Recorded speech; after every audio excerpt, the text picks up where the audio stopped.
All right, so in this exercise, we're going to make a little bit of a calibration cube. This is something you can print out, measure, and then kind of tune your printer so that you are creating accurate parts.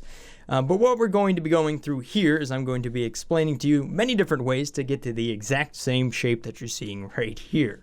And also explaining kind of the theory behind what's happening in the background. As we get into more and more parts that are going to be used on this printer, there are going to be more repetitious exercises to really get you used to making parts inside of Fusion 360. However, this first one here is going to be how many different ways can we make a square? So let's get into it. Over here, we're going to start off a brand new part. Let's go ahead and hit save. I'm going to name this one size test 2 because I already have one.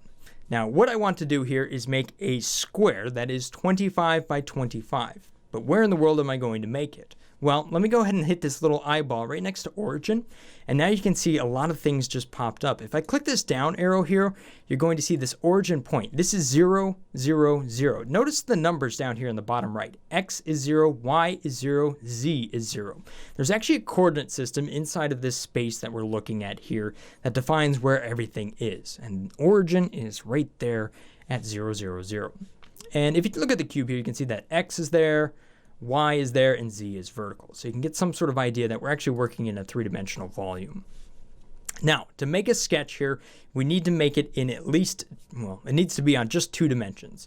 So if I click on XY first, this is going to be the plane that we are now going to be sketching on. So I do that, and then I come up here to the toolbar, and we're going to hit Create Sketch. So at this point, we are now working on that plane right there. You can see it in front of us, and we know where it's at. So what I want to do here is I want to create a square. Now there's many different options when it comes to all of these tools. You'll notice that the toolbar changed because we are now looking at the sketch workbench right here. So inside of here, there's many different options. Our typical thing that we're going to do here is a line. So you can see that that is that one right there. It's L on your keyboard, and if you click it, you can start to drag lines out like this and start to draw on the screen. I'm going to hit the escape key real quick to get rid of that. You notice that I'm still inside of the sketch command here until we actually hit finish sketch in this spot or this spot. We will be sketching. You can always tell by what toolbar you're looking at up here. Now, what I want you to do here is go under Create and go down to Rectangle and click Center Rectangle. Now we're going to start in the middle, and then we click and drag out. Now you notice that a lot of things are happening here. The dimensions that you're seeing on the screen are changing. So what I want to do is define how big this is. So I'm going to say 25. And before I click down over here with my mouse, I can actually give this a dimension. So if I hit 25, you see I typed in those numbers over there on the left, and then I hit tab and it's going to bring me to the next available window, and I type 25 again. So now I've defined this rectangle as a square because both sides are the same, and therefore I can hit enter, and there we have it. Now I've defined a square with 2 equal sides right there, and notice how this is kind of shaded and we can click inside of here. This is an area. Matter of fact, you can see the area down here in the bottom right, 625 millimeters squared. Now that's the shape that we're after. However, I want to show you a couple different other ways that we can get to a square here because there's a lot of things that are going on here. A lot of these little icons popped up. Now what do those mean? There's these dashed lines that are running through the middle there. What in the world are those? And since this is a square, do we really need 2 different dimensions in order to get to a square? Well, let me show you another way to make the exact same thing here. All right, so for square number 2, we're going to use the 2-point rectangle command. You notice that this changes the little icon right next to my pointer arrow there. And if I click down and start to drag it out, you can see that we're getting a similar looking amount of text here. However, I'm just going to click down and notice that the dimensions that were there are no longer there. Since we didn't actually type those in, it decided that, hey, we didn't need to define those. And notice that this right here is light blue. So this means we can still move this stuff around right now. It's actually not defined. So in order to give this a known size, we need to actually define it. So therefore, we're going to go over here to the sketch dimension, which is also D on your keyboard. I want to say this line over here, this side, is going to be 25 millimeters. And then if I click over here on this side as well, you can see that that is going to be 25 millimeters. Hit escape key to get out of that command right there. So we're back to the normal pointer. And at this point, we now know how big this square is again. So if we click on this, we can see that, yes, we have the area. It's the exact same number that we had last time. But notice that there's some other things that are going on here. We have a lot of these little icons showing up here. And if you click on that, it says vertical constraint down there in the bottom right. So that's what all of this stuff is right here. Now, constraints define how the model is fixed. So for example, right here, as I move this around, it moves around in a predictable way. Now, the reason it's moving around in a predictable way is because this vertical constraint is actually active right there, which means it's along one of these primary axes that we have right here, which is Y and X. So if I were to click on this and actually delete it like this, watch what happens when I grab a point and start to move it around. Whoa, it starts to move all sorts of different ways. So this is one way that we can start to create a little bit more unique geometry right there. So let's go ahead and select all this real quick here. We're going to go through an exercise of creating a square from scratch rather than using any of these other kind of tools right here. And we're going to learn a lot by doing this. So using the line tool right here, I'm going to click down over here just somewhere in space. And as I drag out to the right, notice that there's this little icon that we saw before, vertical and horizontal. And when I click down, it'll automatically apply that constraint. Fusion 360 is really trying to apply as many estimated constraints as it can. Now, if I were to drag off of this, notice that that is no longer there. So depending on where you're clicking right here, if you get close to something like horizontal right there, it may automatically apply a constraint for you, which in this case is fine. And another thing is if I were to click on this line right here, and if I were to start anywhere along this line, it's going to create yet another sketch or another constraint that's happening in that corner.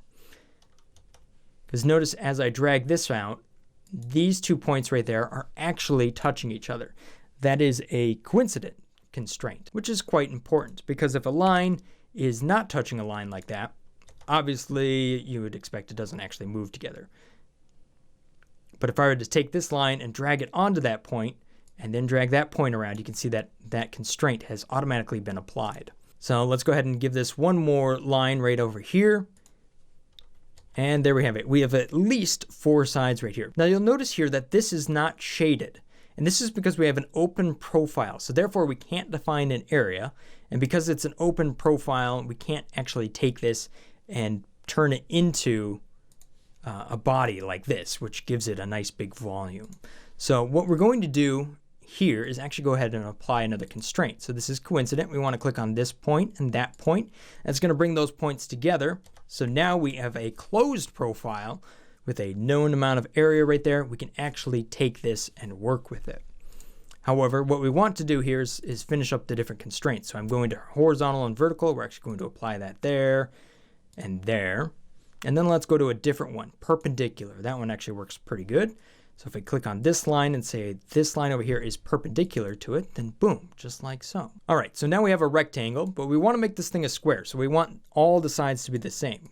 So we're going to make this 25 millimeters using the dimension tool right there. And then we're going to use the equal command constraint. So equal constraint is actually used a whole lot and is very, very useful for solving a lot of problems. I'm going to click on this line right there and that line right there. Now we have ourselves a square. So you can see that that again is 625 millimeters square down there. However, it's not really located in a spot where we want it to be. I want the origin to be right here in the center of this square. So therefore I'm going to go back into my line command, pressing L, right? And then we're going to click in the top left here, and I'm going to click in the bottom right over there. So now I have this line here that's in the middle. This actually allows us to do some cool things. Because if I click on the midpoint constraint, and then I click on this line, I say I want to look at the midpoint of this line, and I want it to work on this point right here, which is our origin. We've now put the origin at the midpoint of that line. And you can see that everything here went from light blue to black, meaning that it is fully constrained. At this point, Fusion 360 understands exactly where everything is, and you can't drag it around no matter how hard you try, unless you delete something like a constraint here. And then at that point, you can start to manipulate things if you were to delete one of those, which is something I don't want. So hit undo. You'll also notice that if we mouse over either of these areas right here, it's actually been cut in half. So how do you get that dashed line? Well, that is a construction line. If we right click on this, you can see that we're going to open up yet another tool menu here. This actually gets you to a lot of commonly used tools. Not only that, the last tool you just used is right there. But what I want to do here is I want to click on normal/construction. So that right there will take a line and turn it from a solid line into a dashed line, which is a construction line, which is just used for defining geometry inside of a sketch. So it's not actually used for defining the area. It's actually just kind of used for positioning. So at that point, this area is back to where we want it. Pretty cool. So there we have it. The most complicated square ever, but hopefully you guys can see here that one, there's a lot of different ways to make the exact same thing. And the second thing here is there's a lot of interplay that's happening between the lines that we create and the constraints that are used to define how those lines and points interact with each other. And not only that, under here you can see under the Create tab, there's a lot of commonly used things that allow us to generate common shapes without a lot of the clicks that you would normally have to do, like a circle or an arc or a polygon. Any one of these you can click on. Matter of fact, you can start with like a 3-point arc, and if you notice over here in this menu, you can actually switch between them depending on what you want right there. So you can click here, click there, there you have it. You have a little arc, and you actually can just lay the stuff down and start to work with it however you want in order to make whatever it is you desire. Pretty cool. So at this point, we're done with our sketch. It's 25 millimeters by 25 millimeters, defined right there with the origin in the middle. We can hit Finish Sketch right there or here, and that completes our very first sketch. I'm going to hit the little house up there in the top right, and we've made our first sketch. So next up, we're going to take our 2D profile and start to work with the third dimension here by extruding it into a volume.